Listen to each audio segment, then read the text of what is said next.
నేస్తాలైన శ్రీరుద్ర వారి మట్టి గణేశ విగ్రహాలు ఇప్పుడు అన్ని రత్నదీప్ స్టోర్స్ లో లభ్యం. త్వరపడండి. తెలుగు రాష్ట్రాల్లో గత 4-5 రోజులుగా భారీ వర్షాలు కురిసిన విషయం తెలిసిందే. ఈ వర్షాల దాటికి కొన్ని చోట్లయితే ఊళ్లకు ఊళ్లే నీట మునిగిన పరిస్థితి. పదుల సంఖ్యలో స్థానికులు గల్లంతై ప్రాణాలు కోల్పోగా అనేక మంది ప్రాణాలతో బయటపడ్డారు. ఇటు భారీగా ఆస్తి నష్టమే కాకుండా ప్రాణ నష్టం కూడా సంభవించింది. ప్రధానంగా ఏపీలోని విజయవాడ, తెలంగాణలోని ఖమ్మం నగరాలు వరద నీటిలో మునిగి ప్రస్తుతం చిగురుటాకులాగా వణుకుతున్నాయి. లోతట్టు ప్రాంతాలన్నీ జలమయమై వాహన రాకపోకలు పూర్తిగా నిలిచిపోయాయి. దీంతో విజయవాడ నుంచి హైదరాబాద్ నుంచి విజయవాడ వెళ్లాల్సిన ప్రయాణికులు ఎక్కడి వారు అక్కడే ఉండిపోయారు. అయితే ఈ క్రమంలోనే హైదరాబాద్ విజయవాడ మార్గంలో వెళ్లే ప్రయాణికులకు టీజీఎస్ఆర్టీసీ శుభవార్తను అందించింది.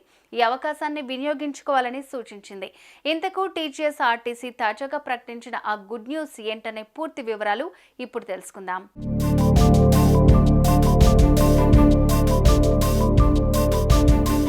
వర్షాలు కాస్త తగ్గుముఖం పట్టడంతో ఆ రెండు ప్రాంతాలు ఇప్పుడిప్పుడే తేరుకుంటున్నాయి. ఈ వర్షాలకు హైదరాబాద్ విజయవాడ మార్గంలో వెళ్లే ప్రయాణికులకు ఎటు వెళ్లలేక ఎక్కడివారక్కడే ఉండిపోయారు.